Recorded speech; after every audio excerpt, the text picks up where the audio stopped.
আমি কিছু জানতে চাই। আশা করি যে যতটা জানো সবটা আমাকে বলবে। সবাই মাথা নাড়ল, তার মানে হ্যাঁ বলবে। অতঃপর অহনীপ বলল, দিদা মনে বকুল টানে মারা যাবার পর ওর থেকে নাকি অস্বাভাবিক আচরণ করত। এটা কেন করত? আর দিদা মারা যাবার এক সপ্তাহের কোনো কথা হয় নাকি তার মনে নেই এটা? অহনীপের কথা শুনতেই উপস্থিত সবাই একটু ভয় পেল, যেন ভুতুড়ে কিছু বলেছে অহনীপ। সেদিন নীলকুঠিতে অর্থির পাগলামি আচরণ দেখে বর্ণরায়ান সারা সিফাত নীলির আর নিশির থেকে সবটা শুনে। তবে ঘটনা যে এত গভীর বা আরও ঘটনা আছে তা কেউ বুঝতে পারেনি। কিন্তু হঠাৎ এতটা জানার কারণ কি তা ভাবাচ্ছে সবাইকে। এগুলো কি অর্থে আপনাকে বলেছে ভাইয়া? না অর্থিকা, জাস্ট দিদার মৃত্যুর রাত পর্যন্ত ঘটনাটা বলেছে, আর কিছু বলতে পারেনি। অনিমা দীর্ঘশ্বাস ফেলে বলল, বলবে কিভাবে? ও তো টানা 6 দিন অসুস্থ ছিল। দিন রাত ঘুমাতো আর ক্ষণে ক্ষণে চিৎকার করে বলতো, বাঁচাও, আমার বকুল ফুলকে বাঁচাও। ঘুমের মধ্যে কান্না করতো। যেটুকু সময় সজাগ থাকতো পাগলামি করে বাড়ি মাথায় তুলতো। অহনীপ অবাক হলো। অসুস্থ ছিল বুঝলাম, কিন্তু এত ঘুমের কারণ? ওকে ঘুমের ইঞ্জেকশন পুশ করা হয়েছিল। ডাক্তার দিয়েছিল? নিশি থমথমে গলায় বলল, না দিদা। কিন্তু কেন? দিদার পোস্টমর্টেম রিপোর্টে এসেছিল সে নাকি গলায় দড়ি দেবার আগে অনেকগুলো ঘুমের মেডিসিন নিয়েছিল। হয়তো ঘুমের মেডিসিন নিয়ে আত্মহত্যা করার পরিকল্পনা করেছিলেন। দিদার ঘুম কম হতো, সেজন্য রেগুলার নিয়ম মাফিক ঘুমের মেডিসিন নিত, কিন্তু সেদিন প্রয়োজনের তুলনায় বেশি নিয়েছিল।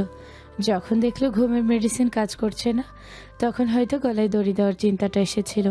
কিন্তু সাথে অর্থি থাকায় সাহস করতে পারছিল না, কারণ অর্থি খুব সজাগ মেয়ে। সামান্য একটু শব্দ হলে তার ঘুম ভেঙে যায়। তাই আমরা ধরে নিয়েছিলাম অর্থিকে ঘুমে কাবু করতে দিদা ঘুমের ইঞ্জেকশন দিয়েছিল। অহনীপ সমস্ত কথা তার মস্তিষ্কে গেঁথে নিল। নীরব হয়ে মনে মনে হিসাব মিলাতে লাগলো সে। কিছু একটা ভাবতেই আবার প্রশ্ন করল। আচ্ছা, দিদা মারা যাওয়ার পরে কোনো সুইসাইড নোট পেয়েছো?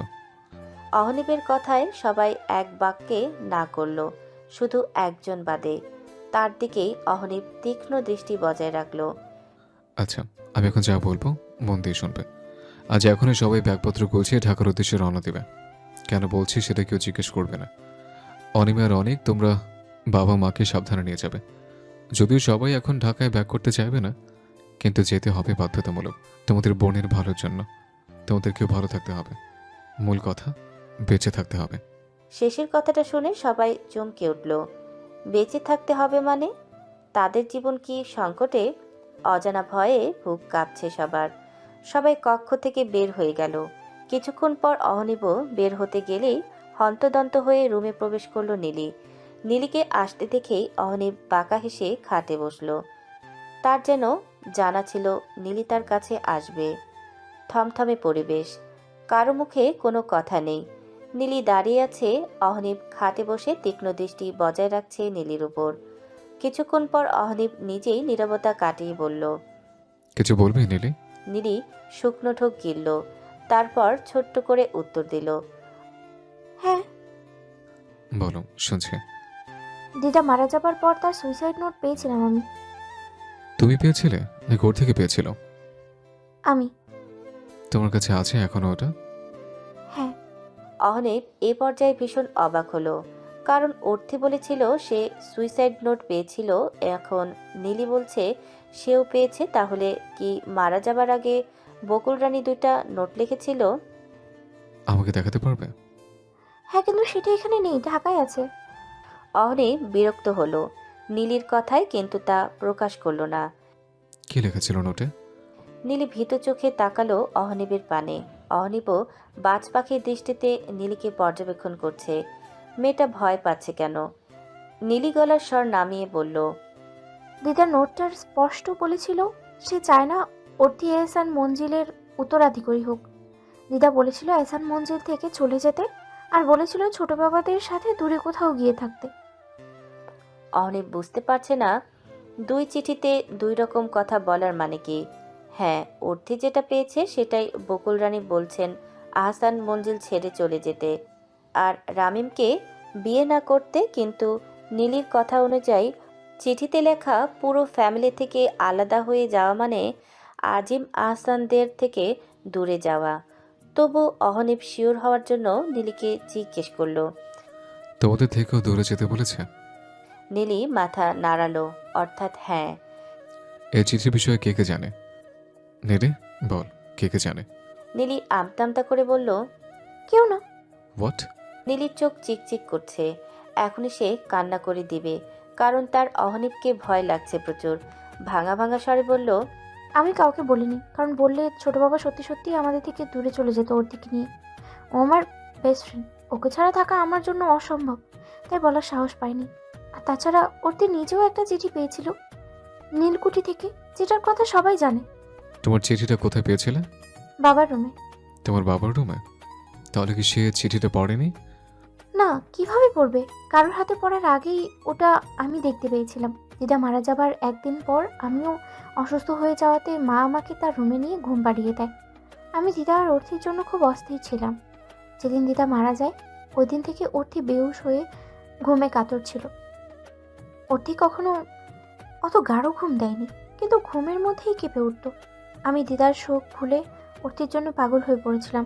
ডাক্তার দেখে বলেছিল অবস্থা বেশি একটা ভালো না, ঘুমের মেডিসিনের উপরে বাজেভাবে ইফেক্ট ফেলেছে।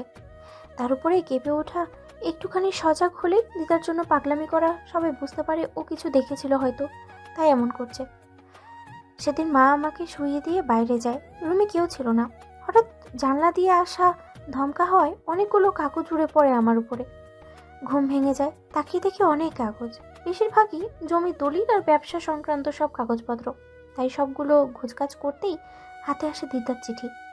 দিদার চিঠি বাবার রুমে কিভাবে আসছে সেটা ভাবতেই বুঝলাম এগুলো কাগজপত্র সব দিদার কাছে থাকে। দিদা তো নেই, তাই বাবা তার কাছে রেখেছে হয়তো, সময় পাইনি তাই লকারে রাখতে পারিনি। বুঝলাম। এখন বলো, ওর থেকে চিঠিটা কবে পেয়েছে? দিদা মারা যাওয়ার 8 দিনের মাথায়। ও খাওয়া দাওয়া, গোসল, ঘুম সব ছেড়ে দিয়েছিল। সারাদিন সবাইকে জিজ্ঞেস করতো ওর কিছু মনে নেই কেন, পাগলামি করতো, নীলকুঠিতে পড়ে থাকতো, আর মাঝে মাঝেই চিৎকার করে বলতো দিদা ঝুলে আছে, বাঁচতে চাইছে। তাই ওকে নীলকুঠিতে যেতে দিতে চাইতো না কেউ, কিন্তু ও শুনতো না। যেদিন আমি নিয়ে গিয়েছিলাম ওকে লুকিয়ে, আর সেই দিন পাই চিঠিটা। আগে থেকেই সবাই চাইছিল ওর থেকে নিয়ে অন্য কোথাও যাবে, কারণ এখানে থাকলে ও পাগল হয়ে যাবে। তার মধ্যে চিঠিটা পাই, তখন চিঠিটা পড়া মাত্রই আমরা দেরি না করে 1 মাসের মধ্যেই ঢাকায় চলে যাই। অনিপ রামিম থানায় নেই, সে জামিন পেয়েছে আরও 1 সপ্তাহ আগে। তুই জানতে নেই ব্যাপারে? আদিল নিচু স্বরে বলল। না। অহনীপ তেড়ে গেল আদিলের দিকে, রাগী দৃষ্টিতে তাকিয়ে বলল, তোদের দিয়ে একটা কাজ যদি ঠিকঠাক হয়, আমারই ভুল তোর উপর বিষয়টা পুরোপুরি ছেড়ে দেওয়া। দোস্ত প্লিজ রাগ করিস না, আমি জানি এখানে আমার ভুল আছে, আমাকে আর একটু সচেতন হওয়া উচিত ছিল। কিন্তু রামিনকে যে জামিন করিয়েছে সে সম্পূর্ণটা আমার অগোচরে করেছে, পুলিশকে টাকা খাইয়ে বিষয়টা ধামাচাপা দিয়েছে। তাই তো এখন কেউ বলছে না রামিমকে কে জামিন করিয়েছে। এটা জানার জন্য আমাকে ঢাকায় যেতে হবে। যা করবি দ্রুত করবি, ওর বিষয়ে সম্পূর্ণ খোঁজ আমার চাই। আদিল মাথা নাড়িয়ে হ্যাঁ বলে বেরিয়ে গেল রুম থেকে। অহনীপ ভাবনায় ডুবে গেল। আজকে সবাই ঢাকা ফিরবে, হয়তো এতক্ষণে ব্যাগপত্র গোছানো শুরু হয়েছে। এখানে শুধু অনেক, রায়ান আর ফয়সাল খান থাকবে, অহনীপ আর আদিল থাকবে। কিন্তু রামিমের বিষয়ে খোঁজ নিতে দুজনে আজ ঢাকায় যাবে সবার সাথে। কেউ যেতে চায়নি ওর থেকে ছাড়া, কিন্তু বর্ণসিফাত অনিমা অনেক বুঝিয়েছে সবাইকে। হঠাৎ কিছু মনে পড়তে অহনীপ হন্তদন্ত হয়ে ছুটে গেল বাহিরে। অহনীপ নিচে গিয়ে রাসিফ শেখের সাথে দেখা করে দ্রুত পায়ে মঞ্জিল থেকে বেরিয়ে গেল। ওকে ওভাবে যেতে দেখে বর্ণরায়ান সিফাতও পিছু নিল। হাত মুখ চোখ বাঁধা অর্থির, শরীরে এক ফোঁটা শক্তি নেই, নিথর হয়ে পড়ে আছে ফ্লোরে। হঠাৎ মনে হলো সে শূন্যে ভাসছে। কানে কোনো পুরুষের কণ্ঠস্বর আসতেই আটকে উঠল অর্থি। জোর খাটিয়ে কোল থেকে নামতে চাইলে পারল না, উল্টো অজ্ঞাত পুরুষ অর্থিকে নিয়ে হাঁটা ধরল তার গন্তব্যে। একটা রুমে এসে অর্থিকে নামিয়ে চোখের আর মুখের বাঁধন খুলে দিল। অর্থি পিট পিট করে তাকিয়ে সামনে বসা পুরুষটিকে দেখে কাঁপা কাঁপা কণ্ঠে বলল, রামিম ভাইয়া। রামিম বিশ্রী হাসি দিয়ে বলল, বেবি, ভাইয়া টাইয়া বলো না, জান বলো। আপনি আমাকে আটকে রেখেছেন। আর কে আটকে রাখবে বলো? কতদিনের প্ল্যান, আমার বেবিকে নিজের করে পাবো, কিন্তু আমার লাক খারাপ, তাই তো বেবি এখনো অন্যের বউ। তবে চিন্তা নেই, তোমাকে আমার করে পেতে তোমার বিয়ে করতে হবে না, এমনিতে তোমাকে আমার করে নিব। অর্থির ঘৃণায় শরীর কাঁপছে। এত জঘন্য খারাপ কথা বলতে একটুও পাচ্ছে না এই ব্যক্তির। অর্থির কথা বলতেও কষ্ট হচ্ছে, তবুও নিজের সাথে জোর খাটিয়ে আস্তে আস্তে কথা বলছে। আপনি আমাকে কেন কিডন্যাপ করেছেন? ওহ বেবি, এখনো বুঝতে পারছো না? আচ্ছা আমি বুঝিয়ে দিচ্ছি। বাসর করব তোমার সাথে। আজকে বাসর করে তুমি আর আমি দূরে কোথাও চলে যাব, আমাদের আর কেউ ধরতে পারবে না। আপনি এত নীচ! ছি, আপনাকে দেখাও পাপ। বলেই আশেপাশে তাকাতেই চমকে গেল অর্থি, কারণ অর্থির বর্তমান অবস্থান নীলকুঠি। রামিম অর্থির দিকে এগিয়ে ওর চুলের মুঠি ধরে মুখের ওপর ঝুঁকে বলল, আমাকে দেখলে পাপ হবে, আর অহনীপ ওকে দেখলে বুঝি সোয়াব হবে? অর্থি ব্যথায় চোখ মুখ কুঁচকে বলল, হি ইজ মাই হাজব্যান্ড। তিনি আমার জান্নাত, আমার স্বর্গ। সে আপনার মতো অপবিত্র নয় যে তাকে দেখলে পাপ হবে। রামিম রেগে গেল, অন্য হাতে অর্থির ঘাড় গলিয়ে শক্ত ধরে বলল, তাই বুঝি তোর হাজবেন্ড পবিত্র?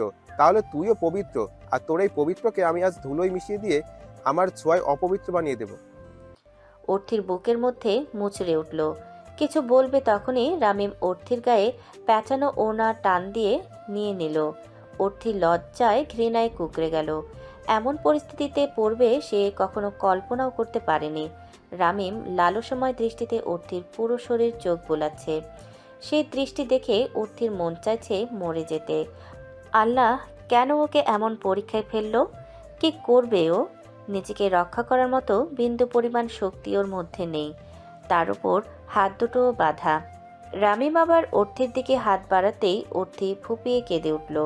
আকুতি ভরা কণ্ঠে বলল, রামিম ভাইয়া প্লিজ এমন করবেন না, আল্লাহর দোহাই লাগে। আমি পবিত্র, আমার স্বামীর আমানত অপবিত্র করবেন না। দোহাই লাগে, আল্লাহকে ভয় করেন।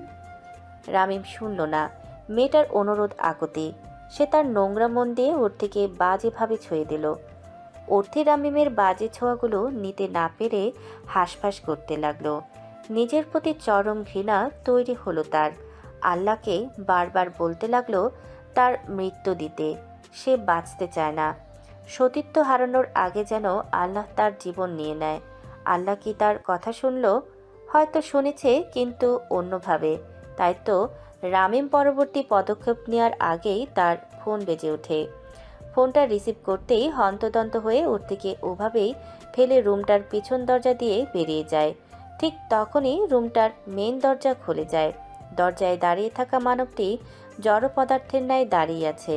কিছুক্ষণ অতিবাহিত হবার পর এক পা করে এগিয়ে যেতে লাগলো অর্থির দিকে।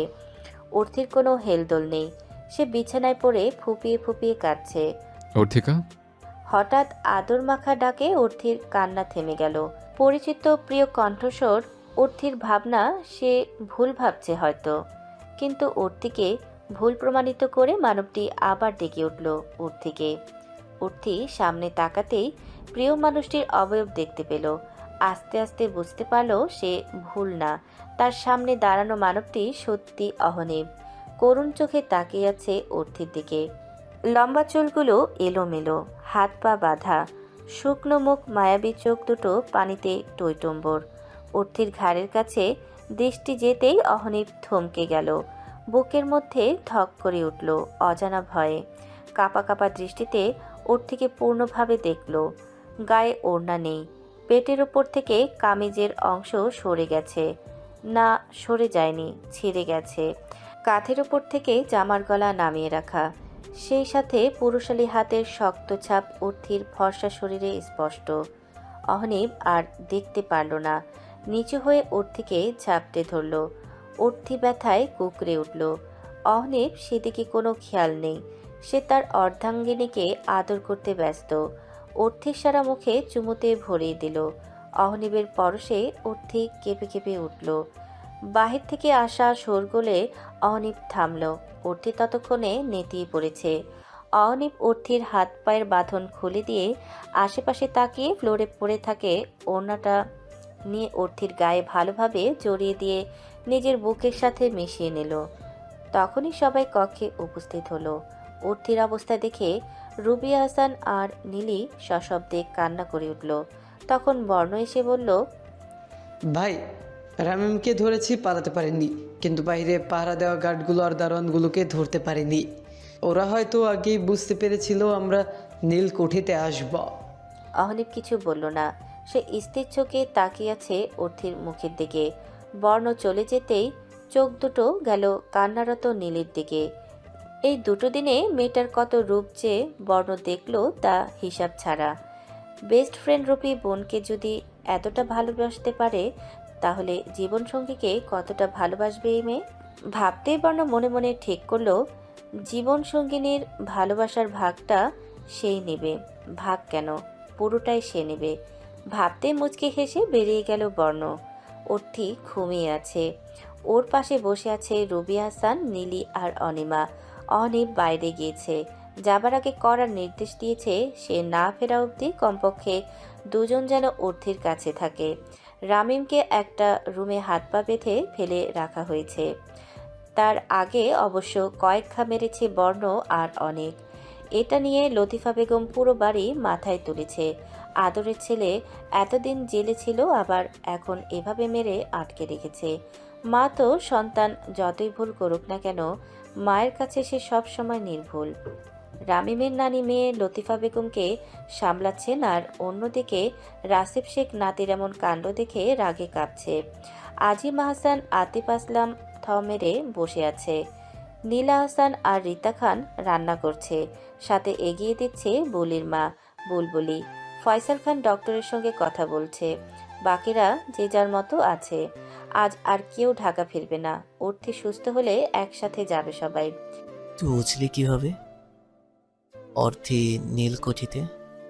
তুই যখন বললি রামিম থানায় নেই, তখনই সন্দেহ হয়েছিল এই ঘটনা রামিমের হাত আছে। কিন্তু একা করেনি সব কিছু, ওর পেছনে অন্য কেউ আছে, যে এই খেলার মাস্টার মাইন্ড, যে ফ্যামিলির মধ্যে কেউ একজন। তাই আমি সবাইকে আজ ঢাকায় যেতে বলেছিলাম, সাথে বলেছি আমিও যাব, যাতে মাস্টার মাইন্ড বুঝতে পারে এই জায়গাটা ফাঁকা এবং বিপদমুক্ত, আর নিশ্চিন্তে এখানে অর্ধেক রাখা যাবে। অর্ধে যদি মঞ্জিলের বাইরে থাকে, তাহলে তাকে বাহির থেকে ভিতর আনা হবে, আর সেই মুহূর্তে আমার গার্ড খবর পেয়ে যাবে, কারণ আহসান মঞ্জিলের বাইরে আমার লোক আছে। আর যদি ওর থেকে ভিতরে কোথাও রাখা হয়, তাহলে ওকে পাকা বাড়ি অর্থাৎ নীলকুঠিতে নিয়ে আসা হবে। দেখ, শেষমেশ আমার প্ল্যান মতো সেটাই হয়েছে। সেটা তো আমরা ঢাকায় যাওয়ার পরে করতে পারবো। পরে করুক বা আগে করুক, মাস্টার মাইন্ড ওর থেকে মঞ্জিলের মধ্যে রাখতে চেয়ে ভুল করেছে। মঞ্জিলের দারোয়ান আর গার্ডসগুলো জানতো সব কিছু। হ্যাঁ, তাই তো ওর থেকে মঞ্জিলের মধ্যে থাকতেও আমরা বুঝতে পারিনি। কিন্তু এই কাজটা করলো কে? এত পুরনো গার্ড আর দারোয়ান সবাই, তার মানে তো সবাই বিশ্বস্ত। তাহলে মুহূর্তের মধ্যে পোল্টি খেলো কি হবে? নিশ্চয়ই বড় কেউ আছে এসবের পেছনে। অবশ্যই বড় কেউ তিনি। কে সে তুই জানিস? কে সেটা ঢাকায় ব্যাক করার আগে জানতে পারবি। বলেই বাঘ হাসলো অহনিব। সব কিছু যেন ধোঁয়াশা। দিদার মৃত্যু কোনো সাধারণ মৃত্যু না। সেদিন রাতে নীলকুঠিতে অহনিবকে ফলো করা, ওর থেকে কিডন্যাপ করা, তাও সেদিকে করলো যেদিন আহসান মঞ্জিল অর্থির নামে হবে। আচ্ছা, কেউ কি চাইছে আহসান মঞ্জিল অর্থির না হোক? কিন্তু কে? কারো মন মানসিকতা ভালো নেই। সবাই মনের দিক থেকে দুর্বল হয়ে পড়েছে। একের পর এক ঘটনা আতঙ্ক ছড়িয়ে পড়েছে চারিদিকে। কুষ্টিয়া এসে থেকে শুরু হয়েছে এসব আজব আজব ঘটনা। সিফাতের মন বিষণ্ণ। ভারাক্রান্ত মন নিয়ে ধীর পায়ে হেঁটে নিজ কক্ষের দিকে যাচ্ছিল। সে সারায়ের কক্ষর সামনে আসতেই থেমে গেল পা যুগল। ভিতরে কে যেন কান্না করছে আর থেকে থেকে গুঙিয়ে উঠছে। সারা নয়, এটা শিওর, কিন্তু কে হতে পারে? দেখার জন্য কক্ষের দরজা ঠেলে ভিতরে প্রবেশ করতেই চোখ দুটো স্থির হলো ক্রন্দনরত রমণীর দিকে। আরিশা বিছানায় আধো শোয়া হয়ে কান্না করছে। তার চোখদ্বয় বন্ধ রাখা, তাই আগত সিফাতকে সে দেখেনি। সিফাত একধানে তাকিয়ে আরিশার মুখের দিকে। মেয়েটা দুদিন ধরে তাকে জ্বালায় না, না কোনো SMS দেয়, নার সামনে এসে উল্টোপাল্টা গান করে। হয়তো অর্থের টেনশনে এগুলো তার মাথা থেকে বেরিয়ে গিয়েছিল, কিন্তু এখন এভাবে একা বসে কান্না করছে কেন সিফাত বুঝতে পারছে না। দরজাটা হালকা চাপিয়ে দিয়ে খাটের কাছে এগিয়ে বলল, কি হয়েছে আরিশা, কান্না করছো কেন? আচমকা কারো গলা পেয়ে আরিশা চঞ্চল চোখ দুটো মিলে তাকায়। এখন এ সময় সিফাতকে সে একদম আশা করেনি। সে কান্না ভুলে ফ্যাল করে তাকিয়ে থাকে সিফাতের দিকে। কোনো সাড়া শব্দ না পেয়ে সিফাত ফের জিজ্ঞাসা করে, কি হয়েছে? আরিশা কি বলবে বুঝতে পারছে না। বললে তার লজ্জার শেষ থাকবে না, তবুও কিছু একটা তো বলতে হবে, তাই বলল। ভালো লাগছে না তাই। সিফাত ভ্রু কুঁচকে বলল। ভালো না লাগলে কান্না করতে হবে? আরিশা কিছু বলল না, কিন্তু তৎক্ষণাৎ বা হাত দিয়ে মোচড়ে ওঠা পেট খামচে ধরে আর্তনাদ করে ওঠে। সিফাত হঠাৎ আরিশার ব্যথিত আর্তনাদ শুনে খাটের সাথে লেপ্টে দাঁড়িয়ে উদ্বিগ্ন গলায় জিজ্ঞেস করে, কি হয়েছে আরিশা, আমাকে বলো। কোথাও কি কষ্ট হচ্ছে তোমার? আরিশা চোখ মুখ কুঁচকে বলল, পেট ব্যথা করছে। আরিশার কথা শুনে সিফাত তার পূর্ণ দৃষ্টি নিক্ষেপ করলো আরিশার উপর। আধো শোয়া হয়ে বসে কোলের উপর একটা বালিশ নিয়ে বাম হাত দিয়ে পেট চেপে ধরে আছে।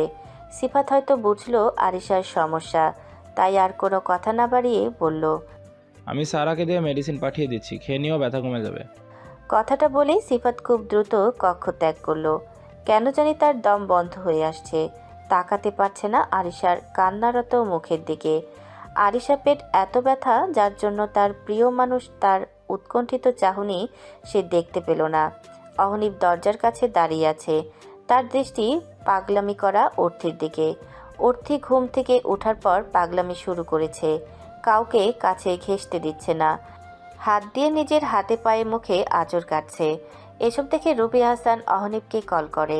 অহনীপ আদিলের সাথে প্রয়োজনীয় কথা বলছিল, কিন্তু রুবি হাসানের কথা শুনে দ্রুত পায়ে মঞ্জিলে ফিরে আসে। এসেই প্রিয় স্ত্রীর এমন আচরণ দেখে তবদা খেয়ে দাঁড়িয়ে যায়। অর্থির গায়ের কামিজটাই সে টেনে হিচড়ে ছিঁড়তে চাইছে। কক্ষে রুবিয়া হাসান, অনিমা, নীলি আর অহনীপ বাকিরা দরজার বাহিরে দাঁড়িয়ে। অহনীপ নিচু স্বরে সবাইকে বাহিরে যেতে বলতেই সবাই বিনা বাক্যে চলে গেল। কক্ষ ফাঁকা হতেই অহনীপ দরজা লক করে ধীর পায়ে অর্থের দিকে এগিয়ে গেল। ততক্ষণে অর্থি জামার পেটের অংশ আর কাঁধের গলার এক অংশ টেনে ছিঁড়ে ফেলেছে, যার জন্য পেট আর কাঁধের এক অংশ উন্মুক্ত। সেই উন্মুক্ত জায়গায় লাল লাল দাগ দেখেই অহনীপের বুক ভেঙে আর্তনাদ বেরিয়ে আসতে চাইল। ভালোবাসার প্রিয়তমা কতটা কষ্ট পেয়েছে ভাবতেই চোখের কণা চিকচিক করে উঠল। অর্থি যখন পুরো জামাটা এক টানে ছিঁড়ার প্রস্তুতি নিচ্ছিল, তখনই অহনীপ গিয়ে অর্থির হাত দুটো ধরে ফেলল। হাত ধরতে অর্থি চোখ তুলে তাকালো অহনীপের পানে। অহনীপকে দেখেই অর্থি নিজের হাত ছাড়াতে চেষ্টা করে, কিন্তু অহনীপ ছাড়ে না। হাত ছাড়তে না পেরে অর্থি ফিসফিসিয়ে বলল, আমাকে ধরবেন না, আমি অপবিত্র। অহনীপ শুনল প্রিয়তমার কথা, তৎক্ষণাৎ হাত ছেড়ে নিজের দুহাতে আজলায় অর্থির বিষণ্ণ ভরা মুখটা আগলে নিল। ধরবেন না, আমি অপবিত্র। ধরে যান, একদম কাছে আসবেন না। কি বলেছে তুমি অপবিত্র? আমি, ও আমাকে অপবিত্র বানিয়ে দিয়েছে। কাছে আসবেন না প্লিজ। কে তোমাকে অপবিত্র করতে পারেনি অর্থিকা? তুমি নূরের মতো পবিত্র, কারো সে সাহস নেই তুমি অপবিত্র করবে। অর্থি ফুপিয়ে কেঁদে উঠল। অহনীপ অর্থিকে থামালো না, সে অর্থির মুখ ছেড়ে এলোমেলো চুলগুলো গুছিয়ে দিল। অর্থি কান্না করতে করতে বলল, আপনি মিথ্যে বলছেন। অহনীপ অর্থিকে বুকে টেনে নিল, তারপর এক হাত মাথায় বুলিয়ে আদর মাখা কণ্ঠে বলল, কেন মিথ্যা বলবো আমি? তুমি তোমার অর্ধেক অংশ, আর অর্ধেক অংশ মানে আমি নিচে, তাহলে কেউ নিজের সঙ্গে মিথ্যা বলে? অর্থি আগের থেকে দ্বিগুণ ফুপিয়ে উঠল, কাপা কাপা কণ্ঠে বলল, ও আমাকে বাজেভাবে ছুঁয়ে দিয়েছে। আমার খুব কষ্ট হচ্ছে, আমার না মরে যেতে ইচ্ছে করছে। কেন এমন হলো অহনি? আপনার আগেও আমাকে, আমি অপবিত্র, ওর বিষাক্ত ছোঁয়া আমার শরীরে লেগে আছে। আমি পারবো না এই শরীর নিয়ে বাঁচতে। আমার নিজেকে ঘৃণা লাগছে। আমি অপবিত্র অনবি, আমি অপবিত্র। আমি মরে যাব, ছেড়ে দিন আমাকে, দূরে যান আমার থেকে। বলে অর্থি অহনীপকে দূরে সরাতে চাইল, কিন্তু অহনীপের শক্তপোক্ত বাহুবন্ধনের জন্য তার সম্ভব হলো না। ক্রমশই অর্থি আরও হাইপার হয়ে উঠল। অহনীপ বুঝতে পারল, অর্থিকে আরও শক্ত করে জড়িয়ে ধরে বলল, এমন পাগলামি করো না জান। ওর মতো জানোয়ারের জন্য তুমি জীবন ত্যাগ করতে চেয়েছ? আল্লাহ অসন্তুষ্ট হবেন। ও যতবার নিজের অপবিত্র মন নিয়ে তোমার কাছে আসার চেষ্টা করেছে, ততবার বাধা পড়েছে। আজও তেমনটাই হয়েছে। আর তুমি নিজেকে কিভাবে আঘাত করো ওর থেকে? তোমার মাথার চুল থেকে পায়ের নখ পর্যন্ত সবটা আমার নামে দলিল করা। তাহলে আমি তোমার কেউ না? ওর জন্য তুমি আমাকে কষ্ট দিচ্ছ, নিজেকে আঘাত করে আমাকে ক্ষতবিক্ষত করেছ, নিজে মরার কথা বলে আমাকে মারছ, নিজেকে অপবিত্র বলে আমাকে অপবিত্র করছো। এটা কি ঠিক? অর্থি চুপ, আর তার মুখে বর্তমান কোনো বাক্য নেই। অহনীপ বুঝল মেয়েটা নিঃশব্দে কান্না করছে, কিন্তু আগের থেকে একটু শান্ত হয়েছে। অহনীপ অর্থির চুলের ওপর ঠোঁট ছুঁয়ে আবেগ মাখানো কণ্ঠে বলল, আমার পবিত্র ভালোবাসা দিয়ে তোমার মনের সমস্ত ক্লান্তি দূর করে দেব। আমি হয়তো স্বামী হিসেবে ব্যর্থ, তাই তোমাকে এমন পরিস্থিতিতে পড়তে হয়েছে। তবে আজ কথা দিলাম, ভবিষ্যতে আর কখনো তোমায় এমন পরিস্থিতির মুখোমুখি হতে হবে না। আমি হতে দেব না। বলেই অহনীপ নিচু হয়ে অর্থির উন্মুক্ত কাঁধে ঠোঁট ছোঁয়ালো। ঠোঁটের পরশ পেতেই অর্থি কেঁপে উঠল। দুহাতে শক্ত করে জড়িয়ে ধরল অহনীপকে। পাগলামি করা অর্থি কেমন শান্ত হয়ে গেল অহনীপের সান্নিধ্য পেয়ে। অহনীপের বুকের মধ্যে খাপটি মেরে পড়ে রইল। বেশ কিছু সময় অতিবাহিত হবার পর অহনীপ আলগোছে পকেট থেকে ফোন বের করে বর্ণকে SMS করে জানিয়ে দিল অর্থি শান্ত হয়েছে। তারপর মুচকি হেসে বলল, বউ, এইভাবে আর কতক্ষণ থাকবে? অর্থির কোনো সাড়া শব্দ না পেয়ে টেনে সোজা করে বসালো। দেখলো মেয়েটা এখনো কান্না করছে। অহনীপ চোখের পানি মুছে দিয়ে বলল, নিজেকে শক্ত করার থেকে তুমি না অনেক সাহসে, তাহলে এইভাবে ভেঙে পড়লে চলবে? অর্থি কিছু বলল না। অহনীপ আবার বলল, চলো শাওয়ার নেবে। বলে অর্থিকে কোলে তুলতে হাত বাড়াতেই অর্থি পিছিয়ে যায়। অহনীপ অর্থিকে পিছাতে দেখে বলে, কি হলো? আমি একা যেতে পারবো। No chance. আজ আমরা একসাথে শাওয়ার নেব। অর্থি বড় বড় চোখ করে তাকায়, আতঙ্কিত হয়ে বলে, না, কি না? আমি একাই শাওয়ার নিব। জি না, আজ আমি আর আমার বউ একসাথে হট শাওয়ার নেব। এই, তুমি কি লজ্জা পাচ্ছ? অর্থি মুহূর্তেই সকল ঘটনা ভুলে লজ্জায় আড়ষ্ট হয়। অর্থির লজ্জারাঙা মুখ দেখে অহনীপের মন একটু শান্ত হলো। এটা ভাবে যে মেয়েটা একটু স্বাভাবিক হয়েছে। মিটিমিটি হেসে বলল, বরের সামনে যেভাবে হট ড্রেস পরে আছো তাতে লজ্জা করছে না, কিন্তু শাওয়ার নেওয়ার কথায় এত লজ্জা। অহনীপের কথায় নিজের দিকে তাকাতেই লজ্জায় মাটিতে মিশে যেতে ইচ্ছে হলো তার। তাড়াতাড়ি করে ওড়না খুঁজতেই অহনীপের এক ঝটকায় কোলে তুলে ওয়াশরুমের দিকে পা বাড়ায়। যেতে যেতে মুখ কানের কাছে নিয়ে ফিসফিস করে বলে, লজ্জা কিছু জমিয়ে রাখো বউ, আমাদের বাসর এখনো ঝুলে আছে। তারপর সিরিয়াস মুখে বলল, এখন ঝটপট করে 10 মিনিটের মধ্যে শাওয়ার নিয়ে বেরোবে। 1 মিনিট লেট হলে আমি নিজ দায়িত্বে তোমার শাওয়ার নেওয়াবো, সাথে ফ্রি রোমান্স তো আছে, বুঝলেন সাহেবা? অর্থি লজ্জায় টু শব্দটি পর্যন্ত করে না। অহনীপ অর্থিকে ওয়াশরুমে নামিয়ে দিয়ে দরজা চাপিয়ে দিয়ে বাহিরে দাঁড়িয়ে বলল, দরজা লক করতে হবে না, আমি বাইরে আছি, তুমি দ্রুত করো। অজ্ঞাত অর্থি ওভাবেই শাওয়ারের প্রস্তুতি নেয়। শাওয়ার শেষে বাহিরে আসতেই দেখে অহনীপ খাটে বসে ওর দিকেই তাকিয়ে। অর্থি এক পলক অহনীপকে দেখে আয়নার সামনে চলে গেল। টাওয়াল হাতে চুল মুছতেই অহনীপ এসে নিজ হাতে টাওয়াল নিয়ে অর্থির চুলগুলো সুন্দর করে মুছে দিল। অর্থি ঠায় দাঁড়িয়ে আয়নার মধ্যে অহনীপকে দেখছে। এই পুরুষটা তার একান্ত ব্যক্তিগত পুরুষ। আল্লাহকে কোটি কোটি শুকরিয়া জানাই অর্থি এই পুরুষটাকে তাকে দেওয়ার জন্য। চুল মুছতে গিয়ে অহনীপ দেখল পিঠেও লাল লাল দাগ। অহনীপের গা শিউরে ওঠে, লোমগুলো দাঁড়িয়ে যায়, রাগ হয় প্রচুর। মনে মনে ভেবে নেয় রামিমের হাত দুটো সে আর সুস্থ রাখবে না। ওর মৃত্যু তো নিশ্চিত, কিন্তু মরার আগে সশরীরে হাতের মৃত্যু দেখবে সে। সেই সাথে নিজের খামখেয়ালির জন্য আফসোস করে। সে যদি একটু সতর্ক হতো তাহলে আজ এমন পরিস্থিতি আসতো না। তবুও আল্লাহকে ধন্যবাদ যে বড় কিছু হয়নি, না হলে অহনিবের কি হতো ভেবে পায় না। উপরে উপরে যতই শক্ত শান্ত দাম্ভিক দেখাক না কেন, মনের অবস্থা তার খুবই বাজে ছিল। ওর থেকে সে নিজের অজান্তেই কলিজায় বসিয়েছে। মেয়েটা এখন তার জান। 2টা দিন কিভাবে নিজেকে সামলিয়ে রেখেছিল সে শুধু অহনিবই জানে।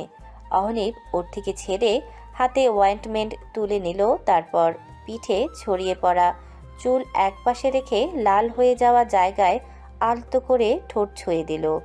সাথে সাথে অর্থি কেঁপে উঠল, কিন্তু নড়ল না।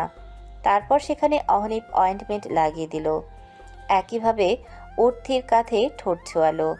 অর্থি দুহাতেও অয়েন্টমেন্ট লাগিয়ে দিল। পেটের কাছে হাত যেতেই অর্থি ধরপড়িয়ে বলে উঠল। না। অহনিবের হাত থেমে গেল। অর্থির দিকে তাকিয়ে বলল, অয়েন্টমেন্ট লাগিয়ে দিই? আর লাগবে না, এইটুকু আমি লাগিয়ে নেব। বাকিরা যেহেতু লাগাতে পেরেছে তাহলে এটুকু লাগাতে পারবো। প্লিজ। সরি, শুনছি না। অর্থি বুঝতে পারল ঘাড়তেরা লোক কোনো মতেই তার কথা শুনবে না, তাই শক্ত হয়ে দাঁড়িয়ে রইল। অহনিব অর্থিকে ঘুরিয়ে নিজের দিকে করে হাঁটু গেড়ে বসল। পেটের ওপর থেকে জামা সরাতেই থমকে গেল সে। বুকটায় চিনচিনে ব্যথা অনুভব করলো। ভাবতেই পারছে না মেয়েটা কতটা কষ্ট সহ্য করেছে। পেটটায় রক্তর ছোপ ছোপ দাগ হয়ে গেছে, সেই সাথে পানি লাগার কারণে ফুলে উঠেছে। অহনিব আর দেখতে পারল না, তাড়াতাড়ি দাঁড়িয়ে অর্থিকে জড়িয়ে ধরল। অর্থি এই জন্য বলেছিল সে লাগিয়ে নেবে, কিন্তু শুনল না অহনিব। অহনিব প্রিয়তমাকে নিজের সাথে মিশিয়ে কাতর কণ্ঠে বলল, সরি জান, আমি অপারক। তুমি রক্ষা করতে আমি ব্যর্থ স্বামী। আমি কখনো কল্পনা করিনি আমার লক্ষ্মীটি এতটা কষ্ট পাবে। অর্থের চোখের কণা চিকচিক করছে। সে দুহাতে অহনিবকে জাপটে ধরে শার্টের ওপরে পরপর 2-3টা চুমু দিল, তারপর জোরে শ্বাস টেনে অহনিবের গায়ের ঘ্রাণ নিয়ে বলল, এভাবে বলে আমাকে আরও দুর্বল করে দিচ্ছেন কেন আপনি? আর আমাকে রক্ষা করতে ব্যর্থ হলেন কিভাবে? আজ আপনি সময় মতো সেই জায়গায় না পৌঁছালে এখন হয়তো আমি জীবিত থাক। বাকি কথা শেষ করার আগে অহনিব অর্থির ঠোঁটে আঙুল দিয়ে চুপ করিয়ে দিয়েছে। অর্থি অহনিবের দিকে তাকাতেই চমকে যায়। অহনিবের চোখে পানি। এত শক্তপোক্ত গম্ভীর রাগচটা মানুষের চোখে পানি অর্থির কাছে অবিশ্বাস্য হলেও সত্য। অর্থি পলকহীনভাবে সেই সমুদ্র সৈকতের ন্যায় চোখ দুটোর দিকে তাকিয়ে আছে। পুরুষ মানুষ নাকি সহজে কাঁদে না, কিন্তু যদি কোনো নারীর জন্য পুরুষের চোখের পানি ঝরে তাহলে সে নারী পৃথিবীর শ্রেষ্ঠ ভাগ্যবতী। তাহলে কি অর্থি ভাগ্যবতী? হ্যাঁ, নিঃশব্দে অর্থি ভাগ্যবতী। অর্থি কাঁপা কাঁপা হাতে অহনিবের গালে হাত রেখে মোলায়েম কণ্ঠে বলল, আপনি কান্না করছেন? অহনিব সে কথায় পাত্তা দিল না, উল্টো করুণ চোখে বলল, তুমি আজ সন্ধে এবং এখন যা বলেছো তার কখনো বলবে না। অর্থি বুঝল অহনিব কিসের কথা বলছে, কিন্তু উত্তর দিল না। পা দুটো উঁচু করে অহনিবের চোখে চুমু দিয়ে সেভাবে প্রিয় স্বামীর গলা জড়িয়ে ঘাড়ে মুখ গুজে দিল। সাথে সাথে অহনিব কোমর চেপে অর্থিকে আর একটু উঁচুতে তুলে অর্থির ঘাড়ে ও মুখে গুজে কাঁপা কাঁপা কণ্ঠে বলল, ভালোবাসি বউ, ভীষণ ভালোবাসে। আমিও ভালোবাসি প্রিয় স্বামী। অহনিব আবেশে চোখ বদ্ধ করে বলল, আর কখনো আত্মহত্যার চিন্তা করবে না। আমরা একসঙ্গে জান্নাতে যাব। আল্লাহর কাছে দোয়া করবে তিনি যেন আমাদের একসঙ্গে পৃথিবী থেকে বিদায় নেওয়ার তৌফিক দান করে। অর্থে মিষ্টি হেসে কান্নামাখা কণ্ঠে বলে, আমি। ভোরের আলো ফুটতেই আহসান মঞ্জিল কেঁপে উঠল গগনবিদারী চিৎকারে।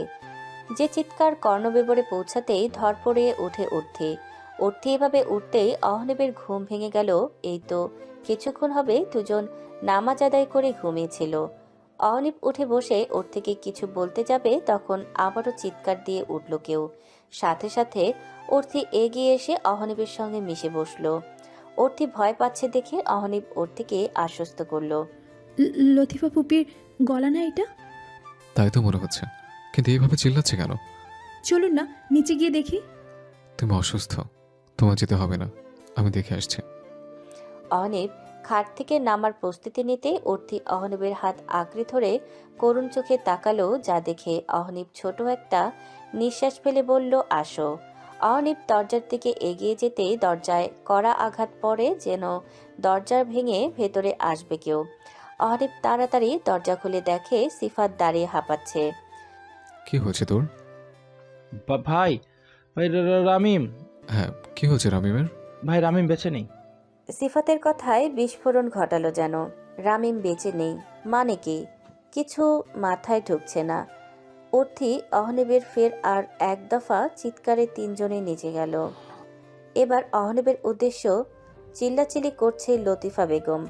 অহনীবকে নিচে আসতে দেখেই অগ্নির দৃষ্টিতে তাকিয়ে কর্কশ গলায় বলল, এই তুই আমার ছেলেরে খুন করছিস, তুই আমার বুক খালি করছিস, তোরে আমি খুন করব। লতিফা বেগমের কথা শুনতেই অর্থি আটকে উঠল, কিন্তু অহনীবের কোনো হেলদোল নেই। সে দৃষ্টি ঘুরিয়ে কিছু খুঁজতে আকাঙ্ক্ষিত জিনিসটা না পেলেও দরকারি মানুষের দেখা পেল সে। সদর দরজা দিয়ে আদিল এসে দাঁড়ালো অহনীবের পাশে। বসার কক্ষে উপস্থিত সবাই আর সবার চোখে মুখেই ভয় কাজ করছে। হয়তো অকস্মাৎ রামিমের মৃত্যু আশা করেনি কেউ। দায়সারাভাবে অহনীব জিজ্ঞেস করল, রামিম কোথায়? ওই রুমেই আছে, ডক্টর এসে চেক করে গেছে। কিছু বলেছে? বলেছে। কি বলেছে? আদিল চাপা স্বরে বলল, শ্বাসরোধ করে মারা হয়েছে। তোকে যা বলেছিলাম করেছিস? হ্যাঁ। ওকে, লাশ বের করে পোস্টমর্টমের জন্য পাঠা। ডাক্তার বাইরে আছে, এখনই পাঠাচ্ছি। হুম। রুবিয়া হাসান, নীলা হাসান নীরবে চোখের পানি ফেলছে। ছেলে যেমনই হোক, যতই অন্যায় করুক, তারা কারো মৃত্যু চায়নি। আর তাছাড়া রামিম তাদের ননদের শেষ চিহ্ন ছিল। আজিম হাসান, আতিফা হাসান থমথমে মুখে রাসিব শেখকে সান্ত্বনা দিচ্ছে। সারা জীবন নাতির মতো আগলে রেখেছিল, তার কলিজা পুড়ে যাচ্ছে এখন।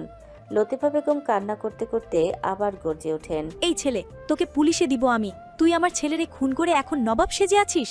কি মনে করিস টাকা দিয়ে সব ধামাচাপা দিবি? আমি দিতে দিব না। অহনীপ ঠান্ডা শান্ত কণ্ঠে বলল, আমি রামিমকে মেরেছি। আপনি কিভাবে জানলেন? তুই কাল রাতে নিজে বলছিস আমরা রামিমকে তুই আর বাঁচতে দিবি না। আমি কি জানতাম তুই নরপশু? সত্যি সত্যি আমার ছেলেরে খুবলে খুবলে খাবি? তাহলে আমি ছেলে নিয়ে পাললে যেতাম। আমার মানিক রে, আমার কলিজা, বাঁচতে দিলি না রে। ও আল্লাহ, বিচার চাই, বিচার করো। তুই মরি দেখিস, তুইও মরবি। বলে আহাজারি করতে লাগলেন লতিফা বেগম। এসব কথা শুনে অর্থির গা শিউরে ওঠে, লোমগুলো দাঁড়িয়ে যায়। নীলি অনিমা এসে অর্থির পাশে দাঁড়ায়। অর্থি কাঁপা কাঁপা কণ্ঠে বলে, ফুপি কিসব বলছো? উনি এমনটা কখনোই করতে পারে না। অর্থির দিকে চোখ পড়তেই আগুনে ঘি ঢালার মতো ফুঁসে উঠল লতিফা বেগম। আশেপাশে তাকিয়ে টি টেবিলে থাকা কাঁটা চামচ হাতে নিয়ে তেড়ে গেল অর্থিকে মারতে। অর্থি ভয়ে দুকদম পিছিয়ে যেতেই অহনীব শক্তপোক্ত হাতে অর্থিকে টেনে নিজের বুকে জড়িয়ে অন্য হাতে লতিফা বেগমের আক্রমণ করা হাতটা ধরে ফেলে। এই দৃশ্য দেখে উপস্থিত সবাই ভয়ে কেঁপে উঠল। শক্ত হাতের মুঠো থেকে লতিফা বেগম হাত ছাড়াতে চেষ্টা করে, কিন্তু পারে না। উল্টো অহনীব হাত মুচড়ে ধরে ধাক্কা দিয়ে ফেলে দেয় লতিফা বেগমকে। লতিফা বেগম ফ্লোরে পড়তে অহনীব হুঙ্কার ছেড়ে বলল, খবরদার লিমিট ক্রস করার চেষ্টা করবেন না। আমাকে যা বলেছেন বলেছেন, কিন্তু আমার স্ট্রিট থেকে আঙুল তুললে সে আঙুল তুমড়ে মুচড়ে দিতে 1 মিনিটও লাগবে না। আর আপনি আঘাত করার চেষ্টা করছেন।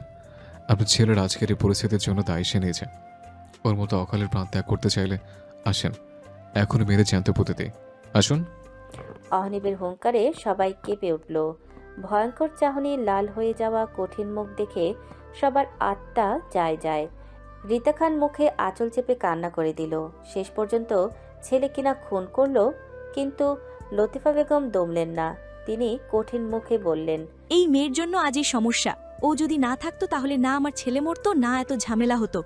অহনীবের দিকে তাকিয়ে বলল, তুই আমার ছেলেকে খুন করছিস, আমি তোর বউকে খুন করব। বলে আবার আস্তে নীলা অহনীব পাশে থাকা ফুলদানি লাথি মেরে ফেলে দেয়। তেজি গলায় বলে, খুব বার বেড়েছেন। সকালে মরার রাতে শখ যখন আসুন। লতিফা বেগম এবার দমে গেল। রামিমের নানি এসে মেয়ে লতিফাকে শান্ত করলেন। তখন ফয়সাল খান বলল, বাবা মাথা ঠান্ডা কর। তুই কি বলছিস রাগের মাথায়? তোর ধারণা নেই। তখন আজিম আহসান বললেন, কি বলবে? ও যা করেছে তাই বলেছে। বাড়ির জামাই কিনা বাড়ির ছেলেকে খুন করলো। আতিফ হাসান সরল কণ্ঠে বললেন, বাবা, তোমাকে খুব বিচক্ষণ বুদ্ধিমত্তার মানুষ ভাবতাম, তোমার কাছ থেকে এটা একদমই আশা করিনি। হ্যাঁ, আমার মেয়ের সাথে যা করেছে ও তা একদম ঠিক নয়, কিন্তু তাই বলে তুমি রামিমের জান নিলে? অহনীপ এমন ভঙ্গিতে আছে যেন কারো কথায় সে কানে তুলছে না, যা দেখে আজিম আহসানের মেজাজ খিচে গেল, তবুও চুপ রইলেন তিনি। অহনীপ অর্থির মাথায় হাত বুলিয়ে বলল, তুমি অসুস্থ হয়ে পড়ছো অর্থিকা, চলো রুমে দিয়ে আসে। অর্থি ভয়ে সিটিয়ে গেল অহনীপের সান্নিধ্যে। এখানে কে কে আছে বা সবাই দেখছে সেসব বিষয় অর্থির মাথায় নেই। সে এখন অহনীপকে নিয়ে চিন্তিত। দুহাতে অহনীপের বুকের কাছে টি শার্ট মুঠোয় পরে হাতের উপর মাথা ঠেকিয়ে চাপা স্বরে বলল, সবাইকে বলে দিন আপনি কিচ্ছু করেননি। সবাই আপনাকে ভুল বুঝছে, প্লিজ বলে দিন আপনি নির্দোষ। হ্যাঁ বলবো, আগে রুমে চলো। না না, আমি কোথাও যাব না। তাহলে নিজেকে স্বাভাবিক করো। এত ভয় পাচ্ছ কেন তুমি? আমার সাথে থেকে সাহসী না হয়ে ভীত হয়ে যাচ্ছ। This is not fair Arthika. Arthi কিছু বলল না, কিন্তু অহনীপকে ছেড়ে ওর পাশে দাঁড়ালো। তখন বর্ণ সিফাতকে গুঁতো দিয়ে চাপা স্বরে বলল, বন্ধু আমার বিয়ে পাচ্ছে। কি যাতা বলছিস? ঠিকই বলছি, বিয়ে করে বউকে ভাইয়ের মতো বুকে জড়িয়ে রাখবো। শান্তি। বাজে কথা বন্ধ কর, নাহলে এক লাথি মেরে তোর পাবনার পাগলির কোলে পাঠাবো। সত্যি দে বন্ধু দে, একটা না দুইটা লাথি দে। উফ বর্ণ, তোর কি অহনীপ ভাইকে নিয়ে টেনশন হচ্ছে না? সবাই ভাবছে ভাই রামিমকে খুন করেছে। আরে ধুর, তুই ফালতু বিষয়ে টেনশন করা অফ কর। ভাই এক তুড়িতে খেলা পাল্টে দিবে, তখন দেখবি এখন যারা বিচারকের আসনে তখন তারা আসামির আসনে থাকবে। সিফাত ভাবুক হয়ে বলল, তা না হয় বুঝলাম, তবুও কেমন যেন সিরিয়াস টেনশন হচ্ছে। বর্ণ ছোট ছোট চোখ করে বলল, সিরিয়াস টেনশন? বাহ, তুই দেখি তোর ক্রাশ ফ্যানের লগে আক্রান্ত হয়েছিস। Serious crush, serious tension. বর্ণর কথায় সিফাত একবার আরিশার দিকে তাকিয়ে মনে মনে বলল, সত্যি কি আমি ক্র্যাশ ফ্যানের রোগে আক্রান্ত হয়েছি? অহনীপ একটু চুপ থেকে লতিফা বেগমকে বলল, তো কি বলছিলেন আপনি? আপনার ছেলের খুনি, অর্থাৎ আমাকে খুন করবেন? লতিফা বেগম চুপ রইলেন। অহনীপ আবার বলল, কিন্তু আমি যে আপনার ছেলেকে মেরেছি তার প্রমাণ কোথায়? প্রমাণ লাগবে কেন? এখানে সবাই জানে তুমি আমার ছেলেকে খুন করেছো। অহনীপ বাঁকা হাসলো, যে হাসি সবার কাছে ভয়ঙ্কর হাসি মনে হলো। তবে আসুন আমাকে মারুন। তা কিভাবে মারবেন? শ্বাসরোধ করে নাকি ফাঁসিতে ঝুলিয়ে? লতিফা বেগম কেঁপে উঠল অহনীপের কথা শুনে। তোড়তড়িয়ে ঘেমে উঠল তার শরীর। কি বলবে ভাষা খুঁজে পেল না তিনি। গতকাল রাতে অর্থি ঘুমানোর পর অহনীপ রামিমের কক্ষে যায়। লতিফা বেগম ছেলের কক্ষের সামনে বসেছিলেন। মূলত উনি রামিমকে একা ছাড়তে চাননি, তাই রামিমের দরজায় পাহারাদার হিসেবে ছিলেন। অহনীপকে দেখে লতিফা বেগম আটকায়, কিন্তু অহনীপ লতিফা বেগমকে অগ্রাহ্য করে কক্ষে প্রবেশ করে। সেই সাথে বাড়ির মেয়ে সদস্য বাদে সবাই উপস্থিত হয়। রামিম অহনীপকে দেখে অর্থির নামে বাজে কথা বলে, যা শুনে অহনীপ রাগে ক্ষোভে রামিমের হাত থেতলে দেয়। রামিমের চিৎকারে দরজার বাইরে দাঁড়িয়ে লতিফা বেগম কেঁদে ওঠে। দরজা ছিল ভেতরে লক করা, আর ভেতরে ছিল অহনীপ, আদিল আর রায়ান। দরজা খুলতেই সবাই হন্তদন্ত হয়ে ভিতরে ঢুকে। রামিমের হাতের অবস্থা দেখে আজিম আহসান অহনীপকে তেজি গলায় বলে, বাড়ি জামাই হয়েছো বলে ভেবো না কিছু বলবো না। এভাবে কোনো মানুষকে কেউ কষ্ট দেয়? ততক্ষণে বাড়ির মেয়েরাও উপস্থিত। ওর থেকে ঘুমের মেডিসিন দেওয়ায় সে ঘুমেছিল। অহনীপের এ কাজে সকল পুরুষ অসন্তুষ্ট, তাদের মুখ দেখেই বোঝা গেল। অহনীপ আজিম আহসানকে বলল, ও ওর নোংরা মন মানসিকতা নিয়ে এই নোংরা হাত দিয়ে আমার স্ত্রীকে অপবিত্র করতে চেয়েছিল। তাই আমি মনে করি এই হাতের সুস্থ থাকার অধিকার নেই। তখন রাসিফ শেখ কপট রাগ দেখিয়ে বলল, তাহলে তাহলে ওর মুখ সুস্থ রেখেছো কেন? এই মুখে ওর থেকেও আপত্তিকর কথা বলেছে। চোখ সুস্থ রেখেছো কেন? এই চোখ দিয়ে ওর উপর বাজে দৃষ্টি ফেলেছে। মূল কথা ওকে বাঁচিয়ে রেখেছো কেন? অহনীপ বাঁকা হেসে বলল, কে বললো ওকে বাঁচিয়ে রেখেছে? ওকে একটু সময় দিচ্ছে পৃথিবীর নিঃশ্বাস নেওয়ার জন্য, আপন মানুষদের রূপ দেখার জন্য। সঠিক সময় আসলে ওকে জানে মারতে আমার হাত কাঁপবে না। বলেই রুমে থেকে বেরিয়ে যায় অহনীপ। পেছনে ফেলে যায় বিস্ময় নিয়ে দাঁড়িয়ে থাকা মানুষগুলোদের। অহনীপের এই শেষ কথাই ছিল রহস্যময় ফাঁদ, যে ফাঁদে পা দিয়ে জালে আটকা পড়েছে গভীর জলের মাছ। মাছ ভেবেছিল অহনীপের কথা দিয়ে অহনীপকে ফাঁসাবে, কিন্তু কি হলো? মাছ অহনীপকে চিনতে ভুল করেছে। তারা হয়তো জানে না অহনীপ তাদের থেকেও গভীর জলের মাছ। হিংস্র বাঘ তার বুদ্ধি সম্পর্কে কারো ধারণা নেই, তাই তো অহনীপকে সহজভাবে নিয়েছিল এরা। এখানেই ভুল করেছে, চরম ভুল। আর এই ভুলের মাসুল এখন তাদের সারা জীবন চুকাতে হবে। তবে আসুন, আমাকে মারুন। তা কিভাবে মারবেন? শ্বাসরোধ করে, নাকি ফাঁসিতে ঝুলিয়ে? লতিফা বেগম কেঁপে উঠল অহনীপের কথা শুনে। তোড়তড়িয়ে ঘেমে উঠল তার শরীর। কি বলবে ভাষা খুঁজে পেল না তিনি। লতিফা বেগমের অস্থিরতা দেখে অহনীপের বাঁকা হাসি প্রশস্ত হলো। অহনীপের হাসি আর খাপছাড়া কথা শুনে আজিম আহসান বললেন, এই সময়ে তোমার এমন কথা মানায় না। অহনীপ তৎক্ষণাৎ উত্তর দিল না। ওর থেকে পাশে একটা সোফায় বসিয়ে সে নিজেও বসে পড়ল। ঠিকঠাক হয়ে বসতে বসতে বলল, কেন? উনি বলেছেন ওনার ছেলেকে আমি মার্ডার করেছি, তো উনি আমাকে মার্ডার করবে। তাহলে করুক। অবশ্য যাদের দু একটা মার্ডার করে অভ্যাস আছে তাদের কাছে এসব কোনো বিষয় না। লতিফা বেগম গুটিয়ে নিয়েছেন নিজেকে অহনীপের কথা শুনে। মেয়েকে ভয় পেতে দেখে রামিমের নানি বললেন, এই পোলা কি কও এগলা? আমার মাইয়া পোলা হারানোর শোকে আবল তাবল বকতাছে দেইখা তুমিও সুযোগ নাও। না, আমি সুযোগ নেব কেন? সুযোগ নিয়েছো তো আপনার মেয়ে। কি বলতে চাও তুমি? বলতে চাই রামিমকে মার্ডার করা হয়েছে, এটা 100% সত্যি। বজ্রপাতের ন্যায় সবাই চমকে উঠল। লতিফা বেগম এতক্ষণ অহনীপকে রামিমের খুনি বলে চিল্লালেও তার কথা কেউ তেমন আমলে নেয়নি। ভেবেছে ছেলের শোকে মা এমন পাগলামি করছে, কিন্তু অহনীপ যখন লতিফা বেগমের বুলি বলছে, তার মানে অবশ্যই এর মধ্যে কোনো ঘটনা আছে। সবাই উৎসুক দৃষ্টিতে অহনীপের দিকে তাকিয়ে আছে। অহনীপ সবার এই দৃষ্টি আতঙ্কিত করতে নিজের মুখ খুলে পরের বাক্যগুলি ছাড়ল। তো মিসেস লতিফা, নিজ হাতে রামিমকে মার্ডার করে এখন আপনার কেমন বোধ হচ্ছে? আই মিন, কেমন ফিলিংস আসছে? উপস্থিতি সবাই অহনীপের কথা শুনে ভয়ে আটকে উঠল। ভীত চোখে তাকালো জড়সড় হয়ে বসে থাকা লতিফা বেগমের দিকে। লতিফা বেগম তার মায়ের শরীরের সাথে সিটিয়ে গেল। রামিমের নাতি তেজি গলায় বলল, ওই পোলা আমার মায়ের নামে আজে বাজে কথা কও সাহস কেমনে হয়? মা কোনোদিন সন্তানের নিজের হাতে খুন করতে পারে? না তো, পারে না। আর আমি কখন বললাম উনি নিজ সন্তানকে খুন করেছে? উনি তো ওনার ব্যবহৃত ট্রাম্প কার্ডকে খুন করেছে, যেটা এখন কোনো কাজের ছিল না। উপস, সরি, কাজের ছিল তো। এই যে আমাকে ফাঁসানো। তুমি মিথ্যা কথা বলছো। আমি কেন আমার ছেলেকে মারবো? আপনি তো আপনার ছেলেকে মারেননি, মেরেছেন অন্যের সন্তানকে, যাকে এতদিন নিজ কাজে ব্যবহার করে এসছেন। আবার এখন মেরেছেন সেটা নিজের কাজের জন্যই। লতিফা জোর খাটিয়ে বলল, এই একদম উল্টাপাল্টা বলবে না। রামিম আমার ছেলে, আমার কলিজা। তারপর আজিম আহসান আতিফ আহসানের দিকে তাকিয়ে বলল, ভাইজান, ও ভাইজান, এই ছেলের কথা বিশ্বাস করবেন না। ও মিথ্যুক, আমাকে ফাঁসানোর জন্য এগুলো বানিয়ে বানিয়ে বলছে। রামিম আমার ছেলে, ওকে কি আমি মারতে পারি বলুন? ও আমার একমাত্র কলিজা। আজিম আহসান আতিফ আহসান নির্বিকারভাবে তাকিয়ে আছে। কি বলবে কি করবে কিছুই মাথায় ঢুকছে না তাদের।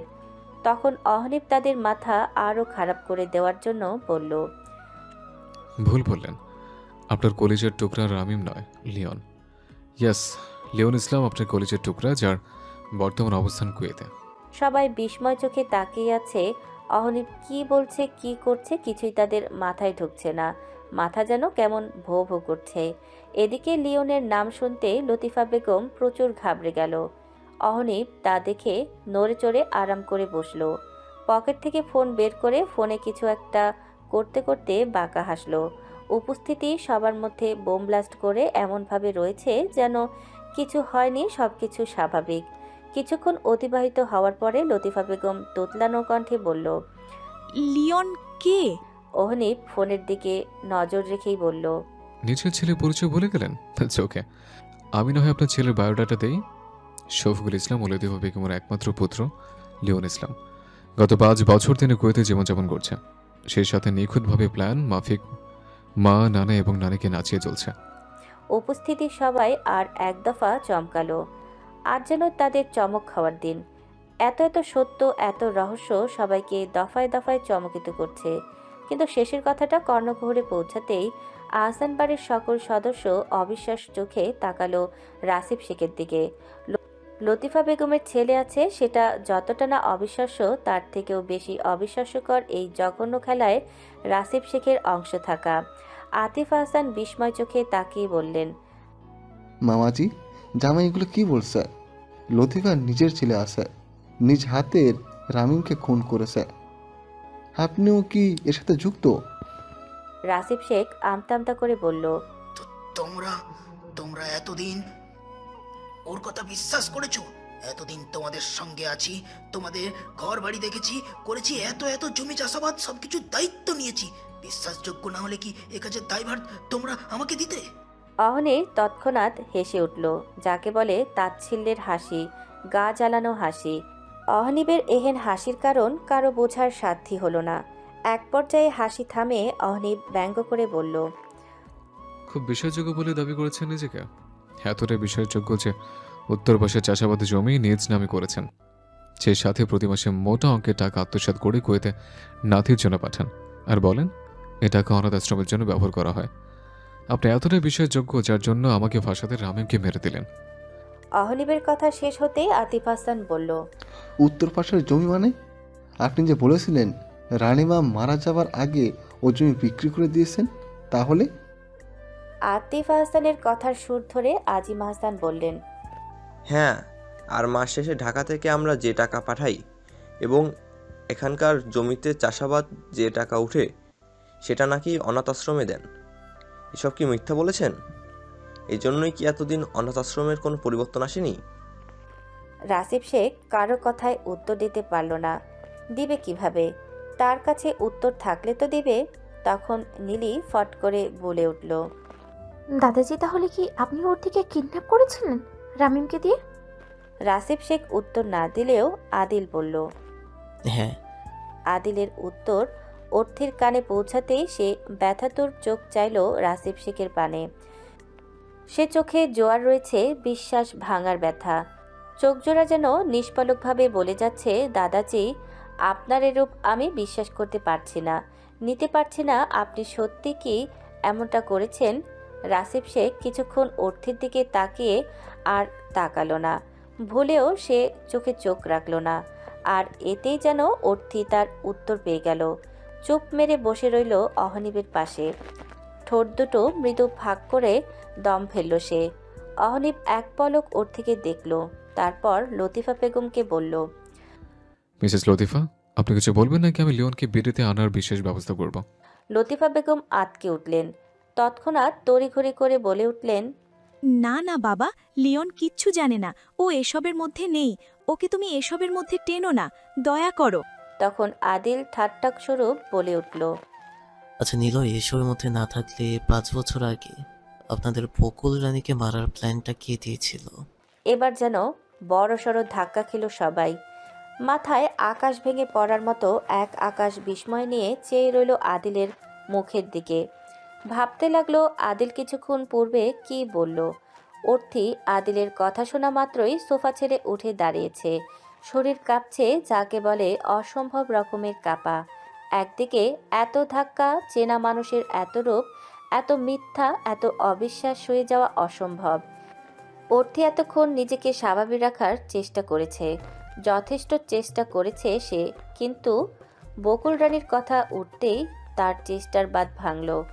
তার মাথায় একটা কথাই এখন ঘুরছে, বকুল রানীকে মারার প্ল্যান। তাহলে কি বকুল রানী আত্মহত্যা করেনি? তাকে মারা হয়েছে সোজাসাপটা খুন। তাকে খুন করা হয়েছে। অর্থি কাঁপা কাঁপা কণ্ঠে বলল, আদিল ভাইয়া, দিদা আত্মহত্যা করেনি? না। ব্যাস, অর্থির পায়ের নিচে মাটি সরে গেল, মাথা ঘুরতে লাগলো।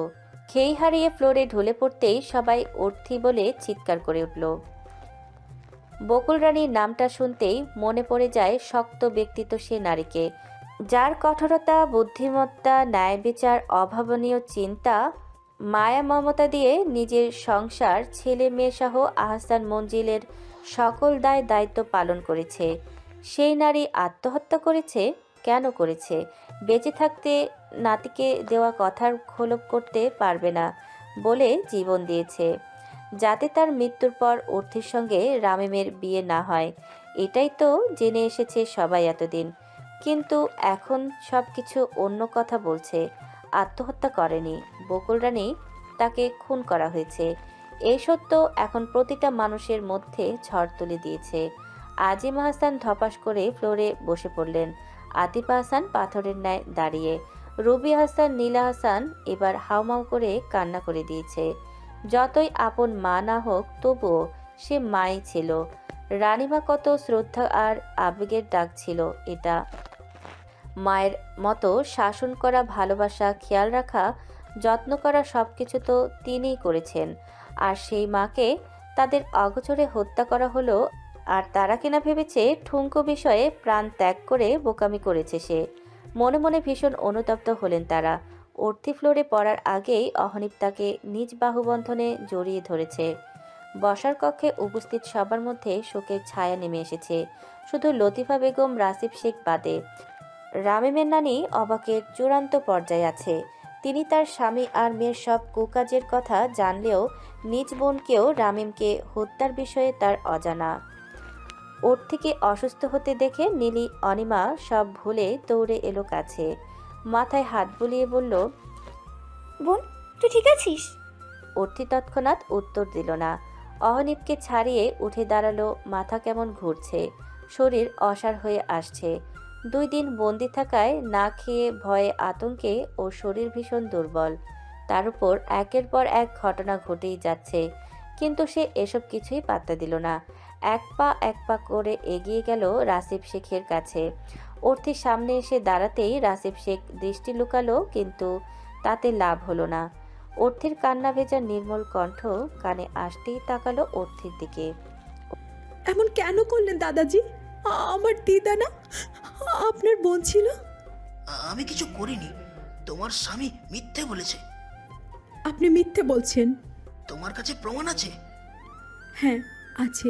এই যে আপনি ক্রোধ আর তেজি গলায় আমার সাথে কথা বলছেন, আপনার হঠাৎ এমন পরিবর্তনটাই আমার প্রমাণ। এই যে আপনি সত্য লুকাতে আমার চোখে চোখ রাখার সাহস পাচ্ছেন না, এটাই আমার প্রমাণ। পাগলামি করবে না অর্থি, এসব কথার কোনো কিছু প্রমাণ হয় না। তুমি বাচ্চা মানুষ, এগুলো নিয়ে ঘাটাঘাটি না করাই তোমার জন্য শ্রেয়। আর তোমার স্বামী এত মাথা ঘামাচ্ছে কেন এসবে? 2 দিনের মানুষও কি জানে আমাদের বিষয়ে যাতা বলে চলেছে। হ্যাঁ, অর্থি যেন এবার তেতে উঠল। নরম মনের মেয়েটি হঠাৎই ফুঁসে উঠে রাসিফ শেখের পরিহিত ফতুয়ার কলার ধরে রাসিফ শেখের থেকে দ্বিগুণ ক্রোধ নিয়ে বলল, এই বাচ্চা কে? হ্যাঁ বাচ্চা কে? আমি বাচ্চা? চুপচাপ থাকি, যে যা বলে শুনি। তা দেখে আমাকে বাচ্চা মনে হয়, বোকা মনে হয়? বকুল রানীর নাতনি আমি। বকুলের হাতে গড়ে ওঠা আর একটা বকুল। বকুল তো কোনো প্রাণীর প্রাণ নেয়নি, কিন্তু আমি অর্থী। প্রয়োজনে মানুষরূপী অমানুষের প্রাণ নিতেও 2 বার ভাববো না। আর আমার স্বামী না জেনে না বুঝে যাতা বলার মানুষ নয়।